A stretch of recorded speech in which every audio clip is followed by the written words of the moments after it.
안녕하세요. 저는 60대 후반에 회사를 운영하고 있는 아줌마입니다.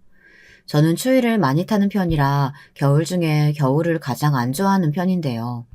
제가 운영하는 화장품 회사 출장권 때문에 요즘은 왔다 갔다 할 일이 많아 몸이 피곤하네요. 그래도 차 안에서 비행기 안에서 듣는 이 사연 채널 덕분에 심심찮은 위로가 되고 있습니다. 혹시 여러분은 동창회에 나가시는 편인가요? 저는 지금으로부터 오래전 동창회에 나간 기억이 있습니다.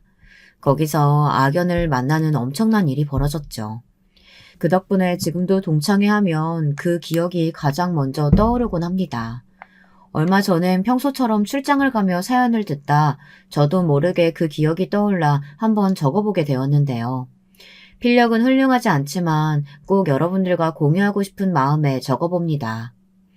우선 저는 처음부터 사업을 운영하거나 그럴 생각은 없었고요. 저희 시아버지 쪽 회사를 살리기 위해 관여하다 보니 어쩌다 제 회사를 운영하게 되었습니다. 그 전엔 정말 숱한 고생을 많이 했죠. 여러분들 혹시 제 나이 동년배 분들이라면 아시겠지만 저희 때는 가난하고 다들 살림이 고단했잖아요. 저희 친정은 그 중에서도 유독 퍽퍽하고 힘든 시기를 어렵게 지나가고 있었습니다. 저희 아버지께서는 택시 운전수셨고 어머니께서는 몸이 아프셔서 일을 못했는데 줄줄이 4명의 자식이 있었어요. 그러니 아버지 수입만으로는 늘 배가 고플 수밖에 없는 현실이었죠. 저희 장남인 큰오빠가 공부를 굉장히 잘했는데 공부 대신 일을 선택하면서 조금 나아지긴 했지만 그럼에도 책임감 많은 큰오빠조차 허덕일 정도로 생활은 나아지지 않았습니다. 특히 저희 아버지께서 사기를 맞아 빚더미에 오르시면서부터는 더더욱 심해졌어요. 그게 제가 식모살이를 하게 된 가장 큰 이유가 아닐까 싶습니다. 젊은 분들은 모르시겠지만 어린 나이에도 생계를 위해 다른 집 식모로 가 일하던 시대가 있었어요. 저에겐 참 서럽고 힘든 세월이었습니다. 남의 집살이를 한다는 것은 정말이지 매일매일이 눈칫밥을 먹어야 하고 혹시라도 뭘 잘못해서 혼이 날까봐 전전긍긍해야 하는 것이었죠. 어느 날은 어머니께서 울며 저에게 말씀하시더라고요. 얘들아, 어쩌면 좋니? 글쎄 너희 아버지가... 난 모르겠다 이제. 우린 다 망했어. 알고 보니 아버지께서 친한분의 투자 정보를 믿고 그동안 알뜰히 모은 돈을 넣으셨다는데 그게 사기였던 겁니다. 그리고 며칠 후 친정 어머니가 저희를 흔들어 깨우시더니 다급히 이 집에서 나가야 한다더군요. 엄마 지금요? 미주야 얼른 짐 싸라 얼른. 어디 가는 건데요? 그냥 할머니네 놀러 가는 거야. 저흰 그게 야반도주라는 것도 모르고 어린 나이에 놀러 가나 보다 하는 마음으로 집을 나가야 했어요. 그리고 도착한 집인 친할머니 댁에서 하루하루를 보낼 때까지도 어떻게 상황이 돌아가는지 알 수 없었죠. 친할머니는 빚을 갚기 위해 일을 나가야 하는 엄마 아빠 대신 어린 저희를 돌보시곤 했는데요. 저희 형제들을 좋아하지 않으셨습니다. 그중 유독 저를 싫어하셨고요. 계집애가 밥을 많이 먹는다고 하시면서요. 에휴, 계집애가 모조리 밥을 많이 먹니? 뭐가 되려고. 입이 이렇게나 많은데 네 남동생 양보할 생각은 않고 말이야. 아유, 어린 나이에 쌀 씻고 바닥 청소하고 그렇게 눈치 보며 지내면서도 할머니는 밥을 많이 먹는 저를 굉장히 못마땅해 하셨습니다. 그러던 어느 날 할머니가 밤중 누군가와 속삭이는 소리를 듣게 되었죠. 제 미주는 어디 보내버려야 하는 거 아닌가 몰라. 어차피 남자도 아니고 시집가면 쓸모도 없을 텐데 이대로 있다간 나도 니들도 다 굶어 죽겠어. 얼른 보내버리자. 할머니가 말을 하는 대상이 엄마라는 건 그 다음에 짐작할 수 있었습니다. 친정어머니는 그래도 제 나이가 너무 어리다며 어딘가에 일을 하러 보내는 건 너무 가혹한 일이라고 말씀하셨죠. 허나 할머니는 계속해서 엄마를 설득하고 있었고 엄마 역시 점점 할머니 말에 수긍하고 있었습니다. 어린 저는 도대체 어떻게 된 영문인지 몰라 그저 벌벌 떨며 차디찬 이불 속에서 바싹 몸을 웅크리고 있었죠.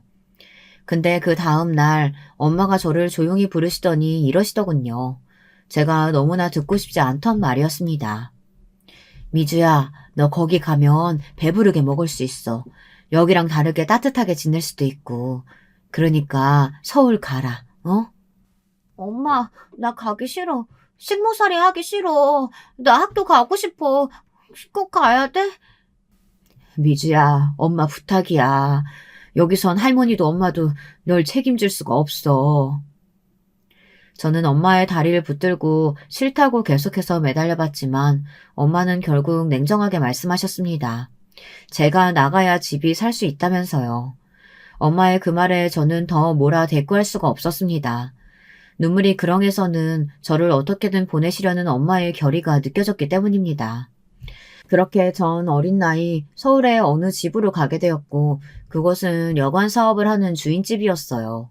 그 집에 발을 들이자마자 저희 집과는 달리 굉장히 잘 사는 집이라는 게 한눈에 느껴졌어요.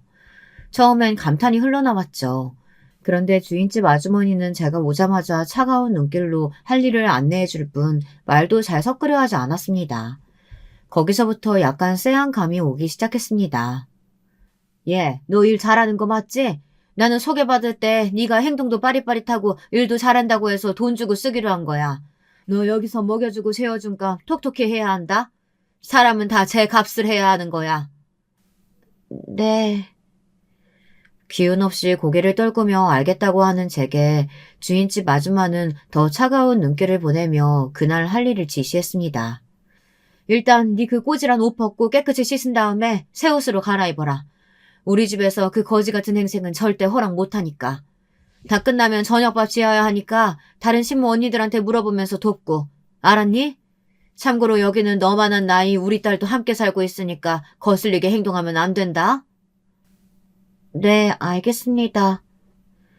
친정엄마는 제게 그곳에 가면 따스하고 배부르게 있을 수 있다고 말했지만 실상은 전혀 달랐습니다. 우선 주인집에서 일하면서 저는 잠을 제대로 자본 적이 한 번도 없었습니다. 아주머니는 게으름을 피우는 것을 상당히 싫어하셨고 게으름 피우는 아이한텐 절대 밥을 주지 않겠다고 하셨어요. 그래서 아침잠이 많은 저는 한 번도 편하게 자본 적이 없었습니다. 실제로 제가 한번 늦잠을 자고 일어났을 때 주인집 아줌마는 바로 손을 들어 제 뺨을 날리셨어요. 이 망할 년이? 어디서 군뱅이처럼 행동하고 있어? 식모로 들어왔으면 빠릿빠릿하게 움직여야지. 다시 쫓겨나고 싶어? 아마 저희 집이 그 주인집에서 조금만 가까웠어도 저는 어떻게든 도망을 나왔을 겁니다. 그런데 이미 집에서 너무 멀리 떨어진 곳에 와 있는 이상 저는 굶어 죽지 않기 위해 밥과 김치만이라도 먹게 해주는 것에 감사하며 지내야 했어요. 그 어린 나이 아침에 일어나 연탄불에 밥을 하고 졸린 눈을 비벼가며 다른 식모들과 함께 빨래비누로 옷을 하나하나 빨고 물에 찬 기운 때문에 손끝이 벌거졌는데도 혹여나 깨끗하게 안 빨면 날아올 뺨새가 무서워 한겨울에도 정말이지 이를 악물고 빨래를 했던 것 같아요. 정말 지금 생각하면 너무 혹독했습니다. 그 집주인 아줌마가 성격이 보통이 아니었습니다. 얼마나 깐깐하고 아랫사람들을 무시하는지. 식모라고 해봤자 다 저처럼 어린 아이들이 많았는데 한 명이라도 일을 제대로 못한다고 하면 가차없이 내쫓거나 물리적인 가학행위를 하곤 했습니다. 그 때문에 도망간 친구도 한 명 있었어요. 아직도 이름이 기억나는데요. 정순이라는 이름의 친구가 어느 날 심하게 감기가 걸려 그만 주인집 아저씨 생신상을 다 차리지 못하고 잠에 들어버린 겁니다. 그리고 집에 돌아와 그 사실을 알게 되신 주인집 아줌마가 노하셔서는 손에 잡히는 쇠집게를 들고 정순이를 구타하기 시작했어요. 살려주세요. 아줌마 제발 살려주세요. 이년이 어디서 지랄 떨고 있어? 너 같은 애들은 좀 맞아야 정신 차려. 너 똑바로 안 돼? 정순이는 살려달라고 계속해서 빌었지만 주인집 아줌마는 발로 정순이의 얼굴을 밟아가며 때렸습니다. 나중엔 제가 정순이가 죽을까봐 무서워 제발 그만하라고 주인 아줌마의 발을 잡고 빌기까지 했어요. 집안에서 소리가 커지자 이웃집 아줌마들이 하나 둘씩 나와보셨고 그제서야 아줌마는 구타를 멈추었지만 정순이는 그때의 충격이 너무 컸는지 그 주인집을 밤중에 뛰어나가 버렸습니다. 그리고 정순이가 도망가자 안타깝게도 피해는 집에 남아있는 저희에게로 돌아왔습니다. 니들 정순이 그년처럼 집 홀라당 나가버리면 내가 경찰서에 가서 바로 신고해버릴 거야. 그리고 어떻게든 찾아낼 거야. 찾아내서 아주 살가죽을 홀라당 다 벗겨버릴 거다. 정순이 인연도 내가 더 밟아줬어야 하는데 아주 한이네 한이야. 그때 주인집 아줌마의 말이 아직도 귓가에 선연합니다. 그만큼 너무나 무서웠거든요. 저는 속으로 정순이가 떠나 영영 돌아오지 않기를 바라면서도 내심 앞으로 주인집 아줌마가 얼마나 더 무섭게 변할까 두려웠습니다. 그리고 한 가지 더 여기서 빼놓을 수 없는 인물이 있었는데요. 오늘 사연의 주인공이기도 합니다. 제가 통쾌한 복수를 선물해준 인물이거든요. 당시 제가 두려워했던 건 주인집 아줌마뿐만이 아니었어요. 바로 이 주인집의 실세이자 주인집 아줌마가 끔찍하게 사랑하는 외동딸 숙자가 있었습니다. 원래 주인집 아줌마는 아들과 딸을 골고루 낳을 계획이었다고 했지만 숙자 이후론 더 자식이 들어서지 않아 얻게 된 유일한 외동딸이었어요. 그랬으니 얼마나 많은 사랑을 받으며 자랐겠어요. 부잣집에서 태어난 숙자는 매일매일 좋은 옷을 입고 좋은 걸 먹으며 학교에 다녔고 저와는 완전히 다른 삶을 살고 있었습니다. 저는 실제로 숙자에게 아가씨라고 부르곤 했고요. 주인집 아줌마가 숙자에게만큼은 아가씨라고 부르게 시켰거든요. 그런데 숙자라는 이 여자아이는 정말 보통 내기가 아니었습니다. 주인집 아주머니의 판박이었고 가끔은 아줌마보다 더 영악하고 모질게 사람을 괴롭혀댔어요. 앞전에 정순이가 쇠집게로 맞고 도망갔다고 했잖아요. 이때 자기 엄마에게 쪼르르 달려가 정순이가 일을 하지 않았다고 잃은 것도 숙제였습니다. 엄마, 정순이 쟤 혼자 일 안 하고 놀았어. 우리 아빠 생신상 안 차렸다니까? 엄마가 가서 혼내줘. 주인집 아줌마는 그 말에 열이 확 올라 정순이를 쥐잡듯 잡은 것이었어요. 숙자는 그렇게 주인집 아줌마의 또 다른 눈이 되어 저희들을 감시하고 다녔습니다. 저희가 조금이라도 실수 없도록 말입니다. 그 와중에 숙자는 저를 특히 예의주시하고 있었는데요. 저와 나이가 같아서이기도 했고 제가 주인집 아저씨에게 그나마 조금 예쁨을 받고 있었기 때문입니다. 자기 아빠의 사랑을 나눠 가지는 게 싫었는지 숙자는 저만 보면 어떻게든 더 괴롭히지 못해 안달이었어요. 그러다 어느 날은 조용히 저를 부르더니 자기 학교 숙제들을 떠넘기더라고요. 이거 다 해놔. 나 친구랑 놀다 올 거니까. 네? 이걸 어떻게 제가 해요? 저는 공부라고는 모르는데. 아, 몰라. 네가 알아서 해. 모르면 거기 책 있잖아. 책 보고 하라고. 다행히 큰오빠에게 교육을 받아 글을 읽을 수는 있었지만 저는 이미 어린 나이에 식모로 들어와 제대로 학교를 다니지 못하는 아이였어요. 어떻게 제가 숙제를 할 수 있었겠나요? 하지만 이 또한 숙자에게 미움을 받을까 싶어 어떻게든 억지로 꾸역꾸역 숙제를 대신 해주기 시작했습니다. 책을 보고 풀어보고 풀다 모르겠으면 또 책을 보고 그런 식으로 숙제 대행을 했죠. 그 후로 숙자는 저에게 학교 숙제 같은 것들을 꾸준히 떠맡겼습니다. 저는 일이 다 끝나고 남는 시간 쉬지 못하고 숙자의 숙제들을 대행해줬고요. 물론 숙자는 단 한 번도 제게 고맙다 하지 않았습니다. 하녀 주제에 머리는 좀 돌아가나 보다 하며 저를 비웃기 일쑤였어요. 그러던 어느 날 사건이 벌어지고 말았는데요. 제가 숙제를 대신해줬다는 것을 주인집 아줌마 아저씨가 알게 된 것입니다. 다른 건 몰라도 교육에 진심이었던 숙자네 아버진 숙자를 불러 크게 야단을 쳤고 저 역시 옆에 같이 무릎을 꿇고 앉아 혼이 났습니다. 너 숙자 학교에 보내줬더니 뭐하고 놀아치는 거야? 내가 너 공부 안 하고 싸돌아다닐 때부터 알아봤다. 어디 할 짓이 없어서 네가 해야 할 숙제를 위주한테 시켜. 너 그 정도로 모자른 놈이야? 주인집 아저씨는 한번 화가 나면 굉장히 무서워지는 성격이었기에 숙자는 그에 아무 말 못하고 눈물만 뚝뚝 떨고 왔습니다. 그땐 저도 덩달아 무서워 벌벌 속으로만 떨고 있었죠. 그런데 숙자가 그냥 잘못한 일에 대해 혼나고 넘어갔으면 될 것을 갑자기 뭐가 억울하고 분했는지 거짓말을 하는 겁니다.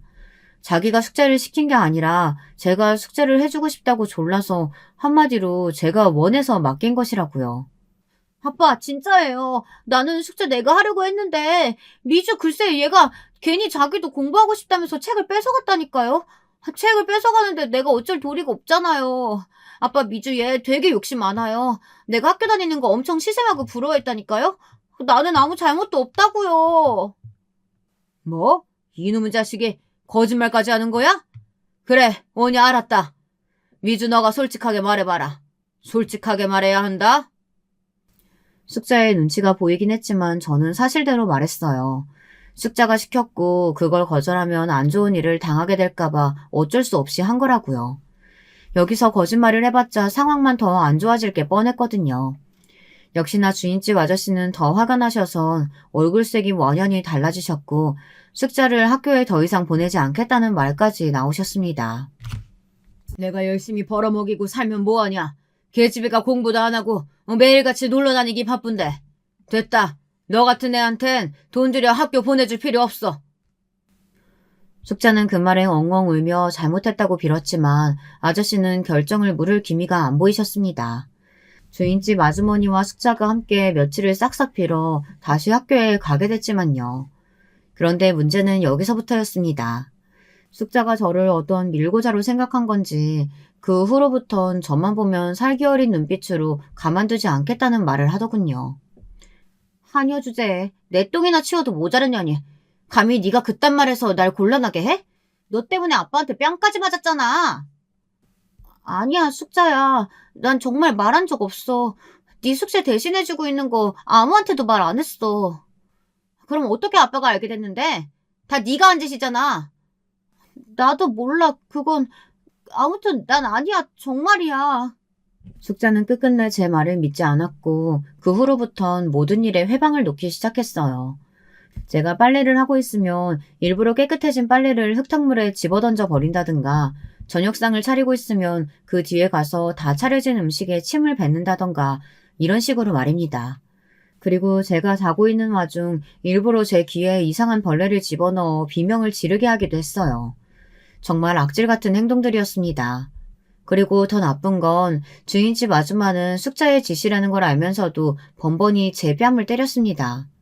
밥값 안 하는 것들은 내가 다 내쫓는다고 했어 안 했어? 그게 아니고요. 숙자가 어디서 내 딸 핑계를 들어? 우리 딸은 착한 애야. 아줌마는 제가 일을 똑바로 하지 않는다면서 저를 골방에 가두기도 했어요. 덕분에 저는 한겨울 매서운 추위에 오들오들 떨며 골방에 갇혀선 며칠간 갇히는 벌을 받기도 했습니다. 그 추위 속에서 엄마와 오빠의 얼굴을 간신히 그려가며 그냥 이대로 내가 죽었으면 좋겠다는 생각을 하기도 했죠. 너무 힘들었으니까요. 지금 생각하면 왜 내가 그때 그 집을 탈출하지 못했는지 후회가 되고 스스로 너무 불쌍하다는 생각도 듭니다. 어린아이가 골방 속에 갇혀 생쌀과 물만 먹은 채 제발 살려달라고 비는 모습이 너무나 안쓰럽고 가엾죠. 허나 숙자의 괴롭힘은 여기서 끝나지 않았어요. 더 큰 사건이 벌어지게 되었는데요.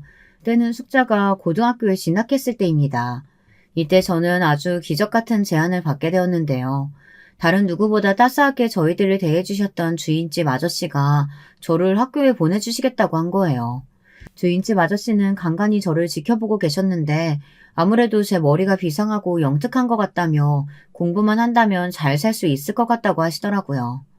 아저씨는 저의 학비를 모두 지원해 주시겠다고 했고 식무일만 게을리하지 않으면 언제든 시간을 내어 공부해도 좋다고 하셨어요. 아저씨 감사합니다. 정말 감사해요. 뭐라 말씀드려야 할지 모르겠어요. 아니다. 숙자랑 집사람 때문에 많이 힘들지? 어린 나이에 남의 집 살림하는 것도 만만치 않을 텐데. 아저씨는 뭘 해도 기특하게 해내는 널 보면 우리 딸이 아직 너무 철이 없다는 생각이 드네. 어쨌든 학비는 걱정하지 말고 편하게 학교 다녀라. 배우고 싶은 거 마음껏 배워도 배움에도 때가 있는데 그 때 놓치면 안 되는 거란다. 네, 알겠어요, 아저씨. 감사합니다. 정말 감사합니다. 저는 이 계기로 꿈에 그리던 학교에 다닐 수 있었고 하고 싶은 공부를 마음껏 할 수 있었죠. 중학교 과정을 밟지 못했지만 저는 금방 공부의 속도를 따라잡을 수 있었어요.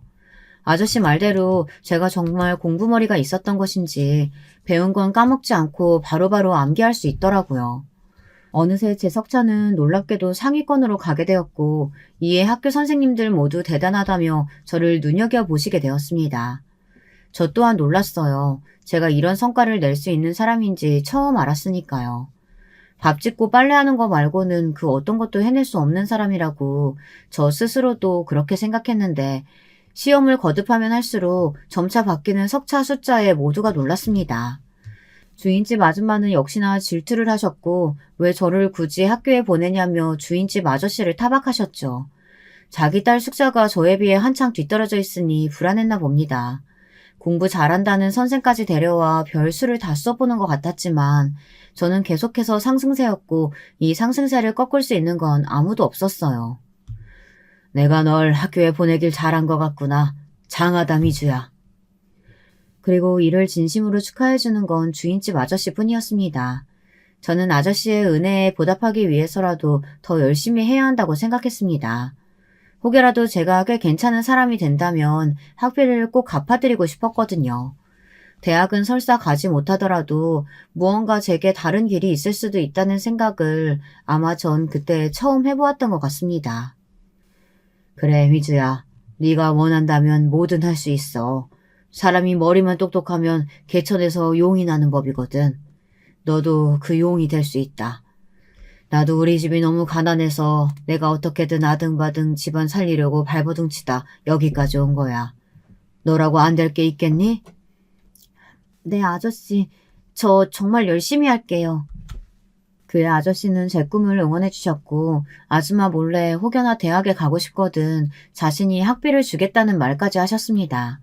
너무 기적 같은 일이었죠. 한편 이 시기에 끔찍한 사건이 벌어지고 말았는데요. 제가 말했던 그 대형 사건이요. 저는 이 사건을 계기로 얼굴에 커다란 흉터가 생겼고 성형외과에서 시술을 받기 전까진 평생 이 흉터를 안고 살아가야 했습니다. 어느 날 숙자가 갑자기 소리를 지르며 저를 깨우는 겁니다. 오밤중이라 사위가 조용했는데 숙자의 목소리만 쩌렁쩌렁 울리더군요. 숙자는 다짜고짜 제게 자기 엄마의 다이아 반지를 가져갔느냐고 난리를 치더군요. 할머니의 유품이자 엄마에게 가장 소중한 물건인데 이게 없어졌다면서 말입니다. 나는 몰라. 숙자야, 왜 나한테 그러는 거야? 난 그게 어디 있는지도 몰랐어. 거짓말하고 있네. 엄마, 얘 지금 거짓말하는 거야. 내가 다 봤어. 전에 네가 우리 엄마 다이아 반지 손가락에 껴보고 그랬잖아. 내가 모를 줄 알아? 네가 그거 탐내고 있는 거? 정말이야? 숙자 네가 봤어? 얘, 너 내 반지 가져갔니? 가져갔으면 토로내놔. 얼른! 게다가 주인집 아줌마는 이미 뒤집어져 있었습니다. 이성을 모두 잃은 사람처럼 자기 엄마를 추억할 수 있는 유일한 물건이라며 당장 도로 내놓으라고 난리를 치더군요. 제가 아무리 아니라고 해도 소용이 없었어요. 주인집 아저씨가 나중에 깨서는 무슨 일이냐고 하자 숙자와 주인집 아줌마는 이미 저를 도둑으로 가리키고 있었습니다. 제가 놀라서 아니라고 더듬더듬 변명을 하자 아저씨는 저를 믿어주시는 눈치였지만 제 물건들을 모두 뒤집어 봐야 한다는 주인집 아줌마 말에는 동의를 하셨죠. 그래, 알겠다, 미주야. 저기 우린 네가 안 가져갔다고 생각한다. 근데 저 애엄마가 하도 그러니까 일단 그럼 저기 네 방을 한번 보마. 괜찮지? 당신도 미주 방에서 아무것도 나오지 않으면 사과해야 돼. 그깟 반지가 뭐라고 이런 호들갑을 떠는 거야? 아휴. 저는 떳떳했기에 다 뒤져보라고 절대 없다고 호언당장을 했답니다. 그게 패착이고 실수라는 것도 예상하지 못하고요. 잠시 후 숙자가 제 서랍장 쪽을 열더니 하는 소리와 함께 제 엄마를 부르더라고요. 서랍장엔 제가 평소 쓰는 일기장 말고는 아무것도 없었어요. 일기장이라고 해봤자 사실 굴러다니는 페이지들을 몇 개 주워 적은 것이었고요. 이상했습니다. 엄마, 이 일기장 안에 껴있었어, 반지가. 숙자는 호들갑을 떨며 일기장 안에서 떨어지는 다이아 반지를 들어보였어요. 순간 저는 너무 놀라 픽 주저앉을 뻔했고 곧바로 주인집 아줌마를 보았죠. 주인집 아줌마는 그것을 보다 제게로 시선을 돌리더니 손을 들어 제 뺨을 날려버렸습니다. 너무 세게 맞은 탓에 전 거의 바닥에 닿을 듯 몸이 휘청였고 급기야 쓰러져 버렸어요. 그 이후 주인집 아줌마는 예전 정순이에게 그랬던 것처럼 제게도 똑같이 발길질을 하셨고 더 심한 욕설을 해댔습니다. 그리고 주인집 딸인 숙자가 옆에서 열심히 그걸 거들었고요. 어디 개가 주인을 물어? 먹여주고 재워주고 월급까지 줬더니 너는 은혜를 이런 식으로 갚냐? 어디 내 물건을 훔쳐가? 이게 내게 어떤 반지인 줄 알고. 그러니까 엄마, 은혜도 모르는 개는 함부로 거두는 거 아닌데. 우리가 실수했지 뭐. 얼른 제 짐 싸서 내보내자. 저런 건 두들겨 팰 가치도 없어. 주인집 아줌마는 아저씨가 학교에 보내준 은혜도 모르고 이런 짓을 저질렀다며 괘씸하다고 저를 더 세게 짓밟았고 주인집 아저씨도 여기엔 어떤 말을 덧붙이지 못하신 채 뒤돌아서 버렸습니다. 저는 그냥 소, 돼지, 길 가는 개처럼 맞고 또 맞았어요. 나중엔 너무 많이 맞아 얼굴이 잔뜩 부어올랐고 피가 질질 흘렀는데 주인집 아줌마는 그마저도 꼴보기 싫다며 찬물을 가져다 제 얼굴에 뿌리더니 머리채를 잡아 저를 대문 밖으로 내쫓으시더라고요. 절대 아니에요, 아저씨, 아줌마. 저 절대 아니에요. 제가 왜 아줌마 반지를 훔쳤겠어요. 저 그런 거 탐내는 사람 아니에요. 어떻게든 제가 아니라고 저 역시 해명하고 싶었나 봅니다. 다른 게 아니라 저를 믿어주신 주인집 아저씨에게만큼은 떳떳하고 싶어서요. 그런데 숙자는 대문 밖에서 더 밀려나지 않고 계속 항변하는 제게 다가와 세게 뺨을 올려붙이더라고요. 거지 새끼가 어디서 주제도 모르고 기어올라? 야, 이 다이아몬드 반지 네 몸값보다 비싼 거야. 저는 숙자가 일부러 버린 짓인 것을 알고 있었어요. 그래서 더 억울하고 분했지만 숙자는 끝까지 아주 뻔뻔한 얼굴로 웃어 보이며 저를 도둑으로 몰아갔습니다. 그렇게 저는 제가 성심을 다해 일한 곳에서 잔뜩 얻어맞은 채 쫓겨나게 되었고 그게 주인집에서의 마지막 기억이었답니다. 그 이후 저는 갈 곳이 딱히 없었기에 어디 화장실 같은 곳에 들어가 잠깐 눈을 붙였다가 친정의 품이 생각나 미친 듯이 기차를 타고 할머니 댁으로 향했습니다. 그저 엄마와 아빠의 얼굴이 너무나 보고 싶었어요. 과연 엄마와 아빠가 나를 반겨주실까 두려움은 있었지만 막상 할머니 댁에 도착하고 나선 눈에 뵈는 거 없이 엄마와 아빠를 부르며 뛰쳐들어갔죠. 저희 엄마는 완전히 망가진 상태의 저를 보시곤 거의 기겁하셨어요. 제 얼굴과 얼굴에 자리한 큰 상처, 그리고 멍이 잔뜩 들어있는 몹쓸 몸 상태에 너무 놀라신 거죠. 친정엄마는 저를 붙들고 한참을 우시며 모든 게 자기 죄라고 한탄하셨습니다. 괜찮아, 엄마. 울지 마.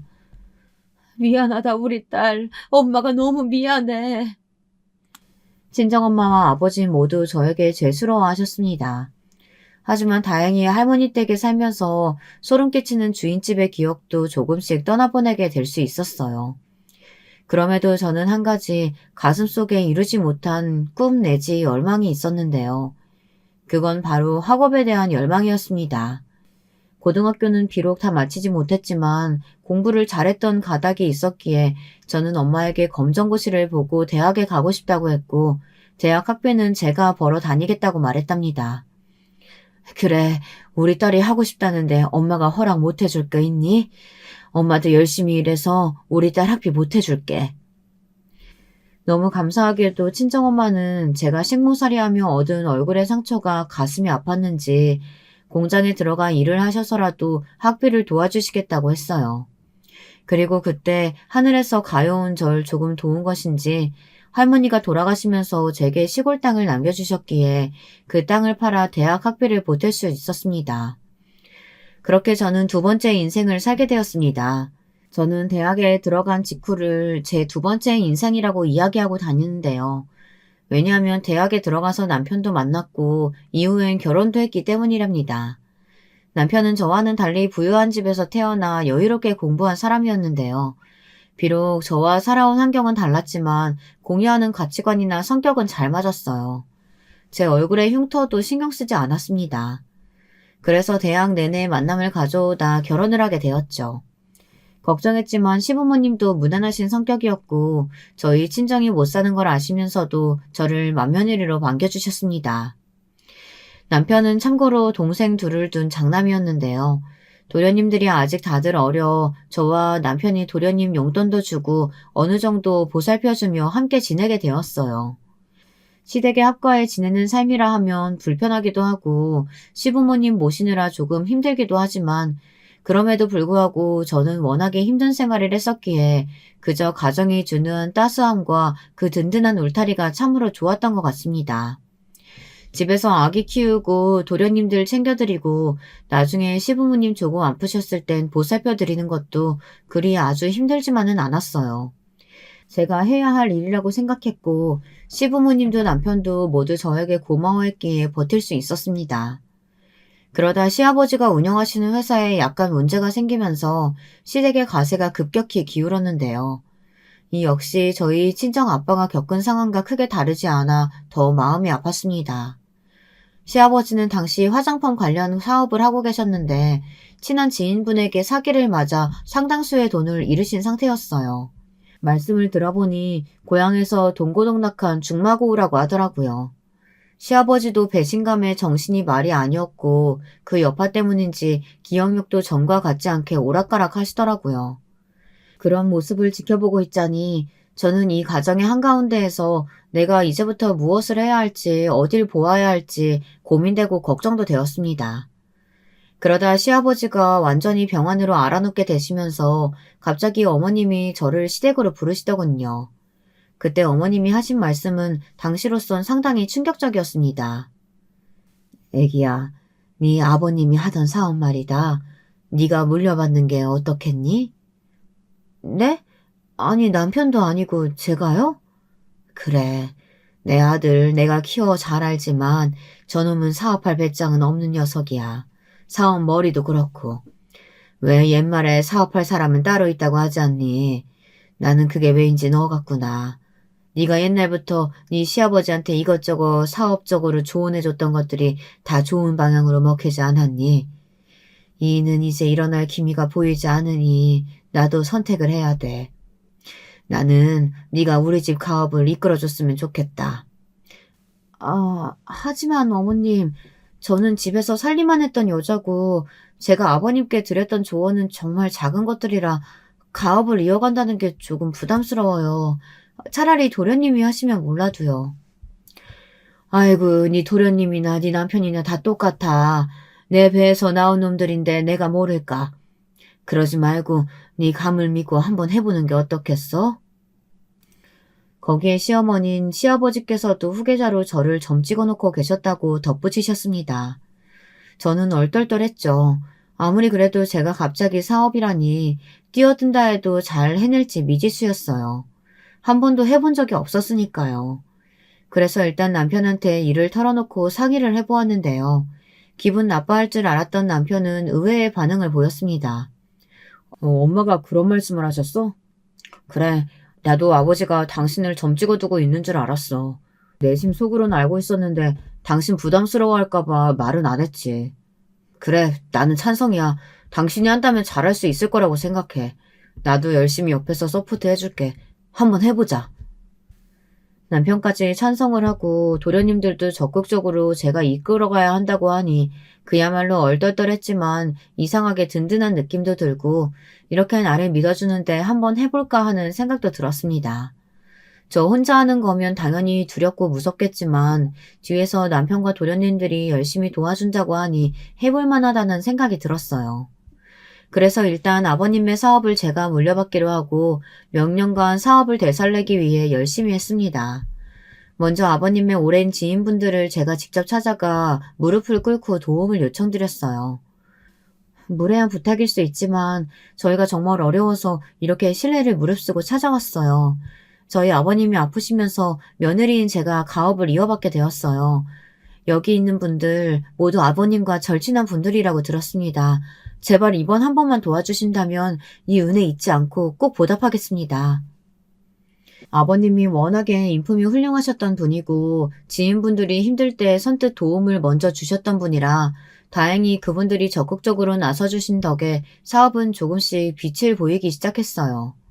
자금줄이 트이니 그 다음부터는 쑥쑥 다시 성장의 기미가 보이더라고요. 그리고 저란 사람 역시 사업에 적응해 나가며 제가 나름 회사 경영에 소질이 있다는 것도 알게 되었습니다. 그때 전 아주 큰 결정을 내리게 되었죠. 지금 생각해보면 그때의 결정이 제 인생을 바꾸는 결정타가 아니었을까 싶습니다. 여보, 나 이제 새로운 사업에 도전해보고 싶어. 내가 생각하는 사업이 있는데 당신이 좀 도와줬으면 좋겠어. 갑자기? 아니, 잘 자리 잡았는데 또 무슨 사업을? 남편은 당황스러워했지만 제 선택을 따라주었어요. 그렇게 아버님의 사업이 자리를 잡았을 때 그것을 도련님에게 잠시 맡기고 저는 꽃배달 프랜차이즈 사업을 시작했어요. 독학으로 꽃을 배웠고 5년 넘게 전국을 돌며 가맹점을 모집했어요. 읍면 단위까지 돌면서 잘하는 꽃집이 어디냐고 물어물어 가게들마다 찾아가 주인들을 설득했습니다. 그래서 가맹점과 신뢰를 쌓아 안정된 사업 기반을 마련해 나가기 시작했죠. 남편과 함께 상품들을 꾸준히 개발하는 것도 소홀히 하지 않았어요. 다양한 아이디어 상품들을 개발해 나가면서 천천히 사업이 잘 되어가고 있다는 느낌을 받았죠.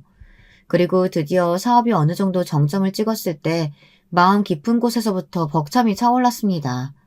시댁으로부터 남편으로부터 정말 뜻깊은 축하의 박수도 받을 수 있었어요. 여보, 생각해보면 다 당신 덕분이야.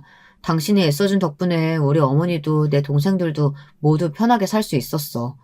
당신이 수고해주지 않았다면 솔직히 우리 다 길바닥에 나앉았을 수도 있는데 정말 고마워 여보. 내가 당신 만난 건 정말 천운이다 천운. 제 생일날 도란도란 시댁 식구들과 모여 밥 한 끼를 하는데 갑자기 도련님들과 남편이 미리 준비한 케이크를 꺼내놓으며 저런 말을 하더군요. 마음 한켠이 정말 찡했습니다. 이 순간이 제 인생의 가장 큰 전성기나 다름없었죠. 그런데 이때 바로 그 아이가 제 인생에 다시 끼어든 겁니다. 동창회에서 말이죠. 그 당시도 연말이라 여기저기 모임 약속이 잡혀 있었는데 고등학교 동창회에서 갑자기 연락이 왔더라고요. 사실상 저는 고등학교를 다니다 그만두었기에 동창회에서 연락이 올 일이 없는데 그 당시 저를 좋게 기억해주는 친구들이 아름아름 제 소식을 물어 저한테까지 연락을 해온 거였어요. 미주야, 나 혜원이야. 기억나니? 우리 도시락도 같이 나눠 먹고 그랬었잖아. 네가 내 수학 문제도 알려주고. 다름이 아니고 너 어떻게 사는지 궁금해서 친구들한테 물어보니까 네 소식 알려주더라고. 동창회에 한번 나오지 않을래? 얼굴 보고 회포 한번 풀고 싶다. 저에게 연락 온 친구 혜원이는 시간이 아주 많이 흘렀지만 어렴풋이 기억이 났습니다.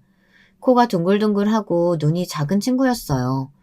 문자를 받자마자 전 무엇보다 반가운 마음이 들었고 가슴이 뭉클해졌습니다. 친구들이 아직도 나를 기억해준다는 것이 너무 고맙고 기쁘더라고요. 그래서 알겠다고 곧바로 수락하고 동창회에 갈 날을 기다렸습니다. 그리고 속으로 혹시 마주치게 될 숙자에 대해서도 염두에 두었어요. 만약 마주친다면 어떻게 변해 있을지, 어떤 얼굴일지 무척 궁금했죠. 저는 이날 남편과 함께 가고 싶었지만 남편이 바빠서 참석하지 못했고 저 혼자 가게 되었는데요. 설레는 마음으로 기사에 차를 타고 동창회 장소에 도착한 순간 나이를 아주 많이 먹은 옛 친구들 얼굴이 하나둘 눈에 들어오더라고요. 신기하게도 주름이 자글자글한 얼굴 속에 제가 기억하는 앳된 얼굴들이 남아있었습니다. 야, 혜원아, 나 미주야. 연락줘서 고마워. 그나저나 너무 반갑다. 이렇게 연락된 게 어디야? 주기 전에 볼 수 있어서 너무 다행이다. 처음엔 어색했지만 이야기를 하다 보니 어색함은 사라지고 차츰 옛날 시절 그 수줍고 풋풋하던 고등학교 시절의 사람들이 되어가고 있었습니다. 다들 모두 그 시절을 어제 일처럼 기억하고 있었고 그것에 대한 감회가 참 남달랐어요. 어느새 다들 약간 술이 올라 막 웃고 떠들고 있는데 세월이 흘러도 변하지 않는 우정에 대해서 다시금 생각하게 되더라고요. 몇 친구들은 운이 안 좋게 세상을 떠났거나 혹은 아파서 참석을 못한 친구들도 있었지만 그럼에도 함께 있을 수 있다는 것 자체에 감사했습니다. 그리고 더러 아파서 누워있는 친구들의 소식을 알게 됐을 땐 마음이 안 좋았죠. 그런데 그때였습니다. 갑자기 문을 열고 누군가 들어오는데 명품으로 치장을 한 여자더군요. 저는 한눈에 알아볼 수 있었습니다. 주름이 많은 얼굴임에도 그걸 가리기 위해 진한 화장을 하고 있는 안 어울리는 금목걸이를 주렁주렁 매달고 있는 여자. 바로 저를 그토록 괴롭혔던 숙자였어요. 숙자가 들어오자 모두가 약속한 듯 분위기가 싸늘해졌습니다. 어쩐지 반기지 않는 기색이었어요. 숙자는 고등학교를 다닐 때도 친구들에게 한 번도 살갑게 군 적이 없고 오히려 자기보다 가난하고 약한 애들을 괴롭히고 다녔으니 어떻게 보면 반기는 게 이상했죠. 저 역시 인간인지라 그때 일이 더럭 생각나 표정이 싹 굳었습니다. 미주야, 난 숙자까지 올 줄은 몰랐다. 숙자 쟤 저번 동창회 이후로는 안 온다고 선언했는데 갑자기 무슨 바람이 불어서 왔대니? 제 옆에 있던 친구가 작게 속삭이더군요. 저는 그 이유가 무엇 때문인지 알 것 같았습니다. 숙자는 이상하리만치 저를 똑바로 쳐다보고 있었습니다. 그러면서 제 옆에 턱 앉더라고요. 너 미주지? 반갑다. 이번에 네가 동창회에 나온다고 해서 내가 나왔지 뭐야. 아니 근데 넌 고등학교도 졸업 못했는데 우리 애들이 불러줘서 나온 거라며? 참 우리 애들 성격도 좋네. 그나저나 잘 지냈니? 네 얼굴 보니까 활자가 좋아 보이진 않는데. 숙자는 저를 보자마자 바로 시비부터 걸었습니다. 이 순간만을 기다려왔다는 듯 유치하게 자기 할 말만 쏙 하더라고요. 거기다 제가 남편과 함께 못 온 것에 대해서도 남편과 이혼을 한 거냐는 등 남편이 별 볼 일 없어 창피해 못 데려온 거냐는 등 지나친 발언들을 서슴지 않았어요. 저 또한 슬슬 화가 나기 시작했죠. 어린 시절 제게 했던 못된 짓은 싹 잊은 채로 숙자가 저를 아직도 자기 집 식모로 보고 있다는 생각이 들더라고요. 내 남편은 바빠서 같이 못 왔어. 사업차. 그리고 동창회 분위기 흐리지 말고 그냥 밥이나 먹다가 괜히 시비 걸지 말고. 뭐 하는 짓이니? 애들도 다 불편해하잖아. 어머, 너 말 웃기게 한다? 내가 언제 시비를 걸었다 그래? 아니, 그나저나 너 요즘 어떻게 살고 있어? 나 네 소식 되게 궁금했거든. 뭐 어디 식당 같은 데서 일하니? 뭐? 아니, 너 옛날에 우리 집 일 되게 잘해줬잖아. 네가 어린데도 요리 솜씨는 좋았는데 그거 잘 살려서 식당이나 하고 있으면 좋겠다 싶었는데 말이야. 그러면서 숙자는 슬그머니 제가 식모였을 적의 이야기를 꺼냈습니다. 순식간에 제 표정도 서늘해졌습니다. 어린 시절 손이 베일 만큼 찬 얼음물에 동동거리며 빨래하고 밥했던 아픈 기억이 떠오르더라고요. 그리고 늘 그것을 우습다는 듯 조소하며 바라보았던 숙자도 함께 말이죠. 저와 숙자 사이 분위기가 이상해지자 아무렇지 않게 웃고 떠들던 아이들은 슬슬 저희 쪽으로 시선이 쏠렸어요. 고등학교 때 아이들은 제가 숙자네 집 식모였다는 사실을 알고 있었지만 모르는 척 해주고 있었습니다. 그런데 숙자가 와서 자기 입으로 그렇게 일부러 떠들고 제끼고 있으니 저를 불렀던 친구 한 명이 숙자에게 그만하라고 따끔하게 한마디 하더군요. 숙자, 너 왜 동창회 날까지 미주 괴롭히고 그러니? 고등학교 때 그만큼 괴롭혔으면 됐지. 네가 일부러 미주 도시락 못 먹게 하려고 엎어버리고 칼로 옷 찢어버리고 그랬던 거 우리가 모를 줄 알아? 다 알고 있어. 그러니 그만 자숙해라. 친구가 대신 나서서 그렇게 말해주자 고마웠습니다. 그런데 숙자는 정말 뻔뻔하더라고요. 어린 시절 그 영악하고 싸가지 없는 성격을 한치도 바꾸지 않고 그럴 생각도 없이 그대로 가지고 살아온 것 같았습니다. 내가 언제 그랬어? 얘 우리 집 식모였어. 식모가 우리 아빠 덕분에 학교까지 다니고 호강 누렸는데 나를 봐도 감사한 줄 알아야지. 얘 그때나 지금이나 나한테 고맙다는 말 한마디 안 하잖아. 미주 너는 감사한 줄 알아야 돼. 나한테 절을 해도 모자르다고. 내가 왜 너한테 고맙다고 해야 하는데? 너희 아버지가 도와줬지 네가 날 도와줬니? 그리고 너야말로 그렇게 나를 어린 시절을 괴롭혀댔으면 오랜만에 만났다 하더라도 사과부터 하는 게 예의가 맞지. 어디 눈을 똑바로 두고 나한테 고마워해라 어쩌라 명령이야. 제가 반격할 줄 몰랐는지 숙제는 순간 당황했습니다. 그리고 잠시 조용해졌는데요. 그때 서빙하시는 분과 함께 숙자의 남편이 들어왔습니다. 숙자의 남편을 보는 순간 이번엔 제가 당황하고 말았는데요. 왜냐하면 숙자의 남편은 저희 남편 회사 직원이었기 때문입니다. 남편 회사라 하면 제가 다시 일으킨 시아버지의 화장품 회사였어요. 잠깐 도련님에게 넘어갔다 남편이 다시 경영권을 잡고 있는 회사였죠. 그런데 그 직원은 남편의 비서였습니다. 모를 수가 없는 얼굴이었죠.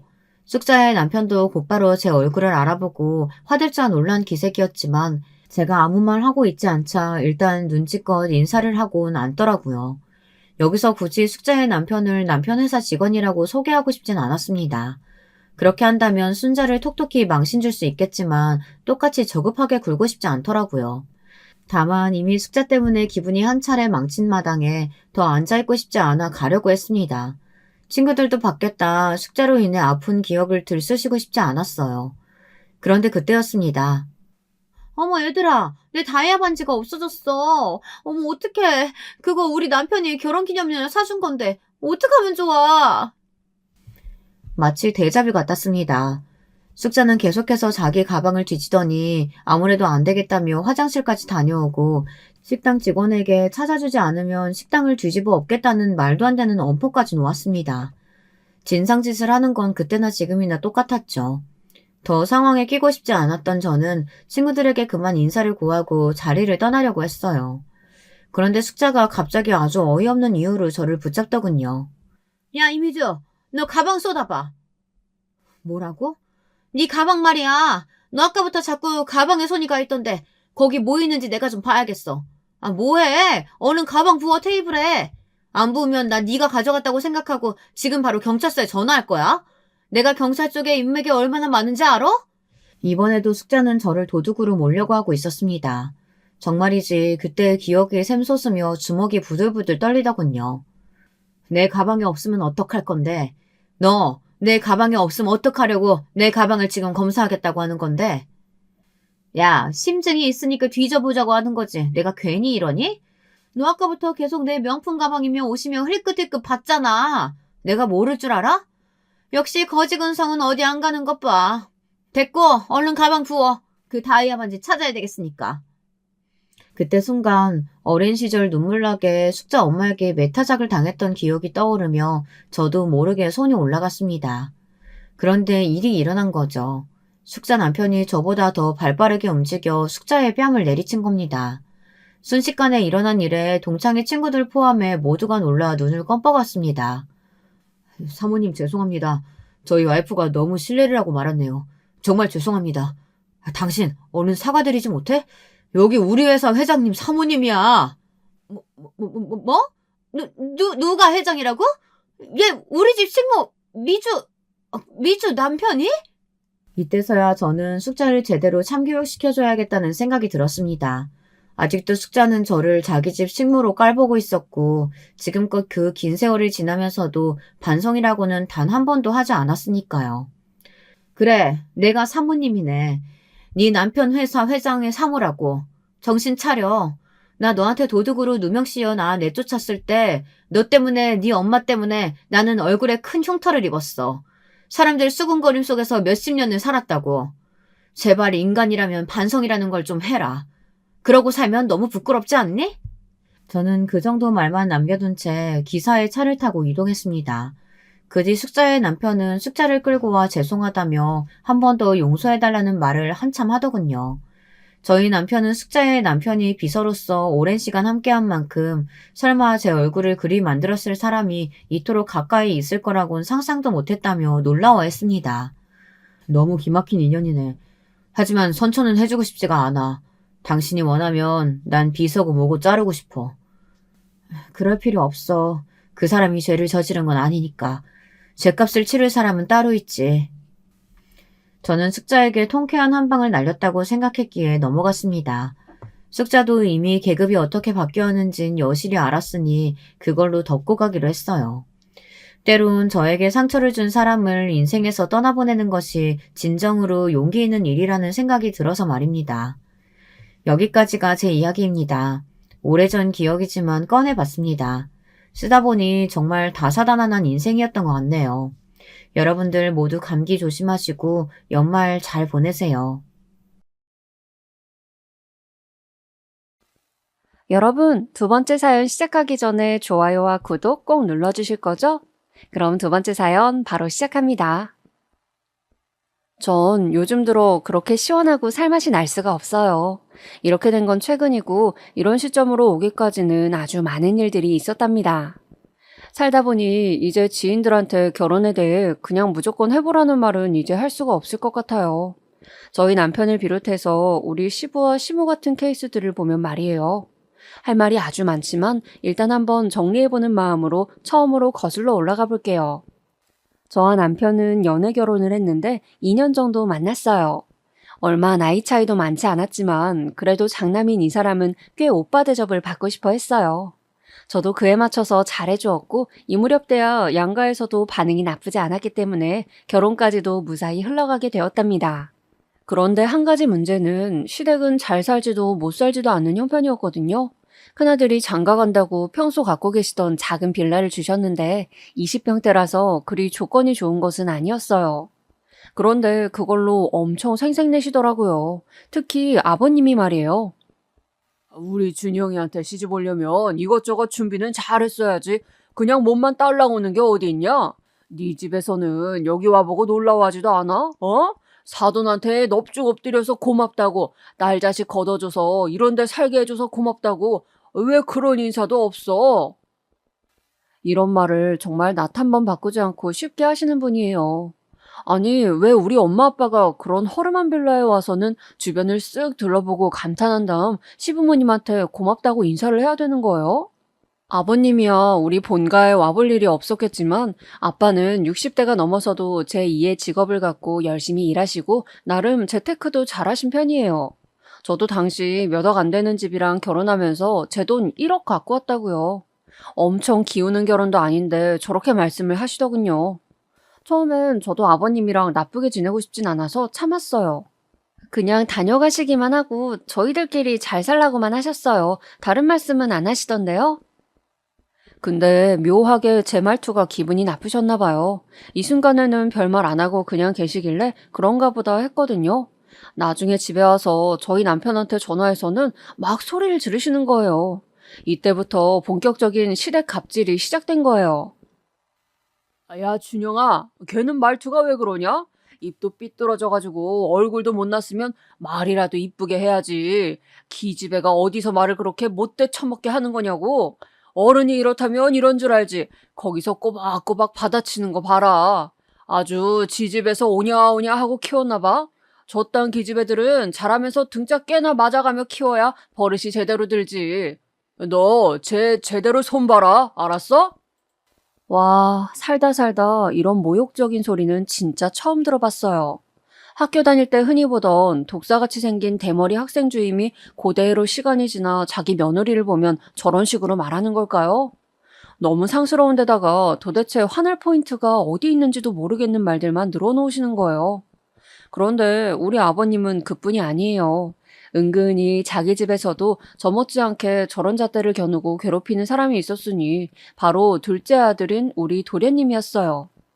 맨날 장남인 우리 남편을 치켜 세우면서 칭찬하고 그러면서 그 바로 아래인 둘째 아들은 그렇게 편애를 하고 괴롭히더라고요. 우리 준영이가 최고지. 얘가 어릴 때부터 상장을 얼마나 많이 받아왔는지 몰라. 우리 집안에서 이런 녀석은 두 번 다시 나오기가 힘들어. 대학도 좋은 데 나오고 하여간 여기저기서 침 바르고 보통 이쁘게 본 게 아니야. 이 녀석은 아주 크게 될 녀석이라고. 이런 모습을 보면 대체 뭐 자식들이 몇 명이나 된다고 그중에서 저렇게 한 명만 꼬집어서 편애를 하시는지 모르겠더라고요. 도련님은 장가를 안 갔는데 가족 모임이 있을 때 빼고는 웬만해서 이런 모임들에 잘 안 나오더라고요. 아버님이랑 마주치길 싫어하는 듯 했는데 당연해 보였어요.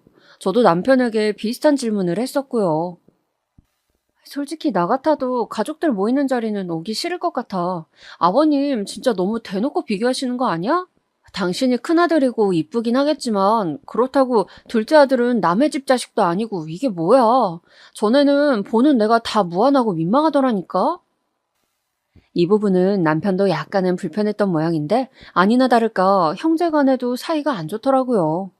나중에 더 겪어보니 도련님도 썩 좋은 성격은 아니었지만 하여간 형제간 이렇게 경쟁하게 만들고 사이를 갈라놓는 걸 보니 자식들이 노력한다고 해봤자 부모님이 산통 다 깨버리면 아무 소용 없는 것 같아요. 아버님이 또 얼마나 속을 긁으셨던지 안 그래도 불만이 많은 도련님이 갑자기 독립선언을 한 거예요. 어머, 도련님이 왜? 갑자기? 내 생각엔 절대 갑자기 그러신 게 아닌 것 같은데? 아버님이 또 뭐라고 하신 거 아니야? 아이 참, 나도 모르겠어. 준철이 녀석도 참 잘 지내다가 왜 저러는 거야? 남편은 뭔가 대수롭지 않은 반항 정도로 생각한 것 같은데 정말로 도련님은 집을 알아보고 계시더군요. 이걸 갖고 또 어머니는 우리한테 전화해서 뭐라 뭐라 하시는데 듣던 중 저는 엄청 황당한 소리를 듣게 되었어요. 제가 왜요, 어머니? 아버님이랑 도련님이랑 싸우신 거 아니에요? 이걸 왜 저한테 해결하라고 하시는 건지 이해가 안 가는데요? 어머니는 제 말을 듣지도 않고 다 자르시더니 대충대충 말씀하시더라고요. 아니, 누가 뭐랬니? 너 보고 뭘 다 해결하라는 게 아니야. 일단 그래도 준영이는 이렇게 너랑 결혼이라도 했잖아. 준철이 녀석도 얼른 장가를 보내서 독립시키는 게 우리 속 편하니까 너한테 이렇게 말하는 거야. 네 주변에 괜찮은 아가씨들이 있으면 소개 좀 시켜줘라. 어? 원래 집안에 며느리가 잘 들어와야 한다고 했어. 네가 이 집 큰 며느리로 왔으면 할 몫을 해야지. 옛말에는 며느리들이 집도 일으킨다고 하더라. 내가 뭐 너한테 많은 걸 바라디? 그냥 네 동석감 하나 데려오라는 거잖아.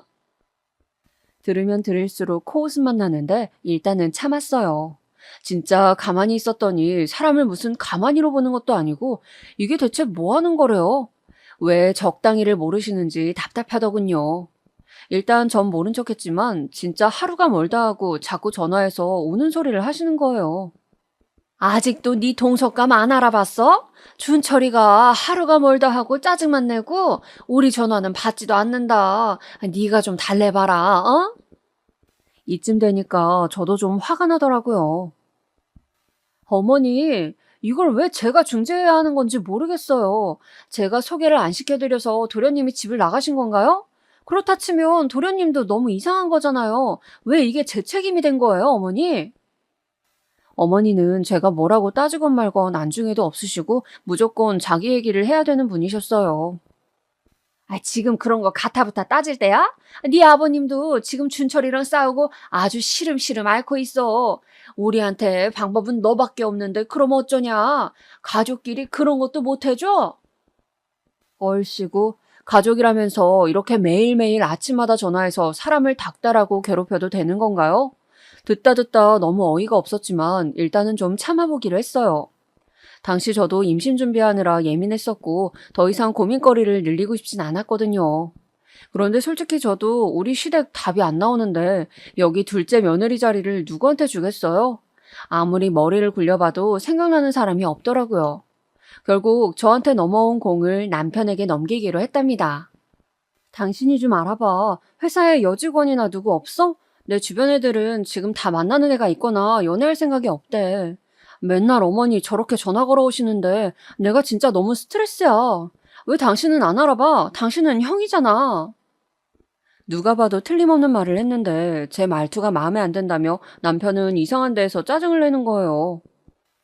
너 왜 그렇게 말꼬리를 잡아? 우리 엄마가 뭐 널 잡으려고 그런 얘기를 한 마냥 기분 나쁘게 말하냐? 엄마야, 네가 이 집에서 엄마 외에 유일한 여자고 너를 편하게 생각하니까 의논하는 거지. 나도 알아보긴 할 텐데 그렇게 너무 스트레스 받는다는 식으로 말하지 마. 참, 제가 어쩌자고 이런 인간 역성을 들어줘가며 아기를 갖겠다고 그렇게 노력을 했는지 모르겠어요. 이러는 사이 시간은 점점 지나고 저는 임신이 잘 안 되어 아주 마음이 조급할 때였거든요.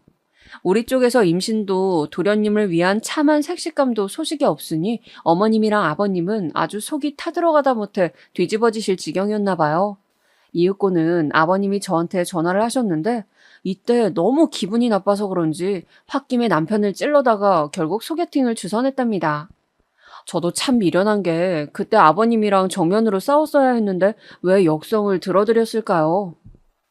니네는 왜 그렇게 일 처리를 제대로 못하냐? 아니, 니들만 잘 살면 다야? 괜찮은 아가씨 좀 데려오라니까 그것도 못해. 내 주변 친구들은 전부 장가들 보내자마자 손주들 안겨주는데 그것도 못하고 대체 하는 게 뭐야?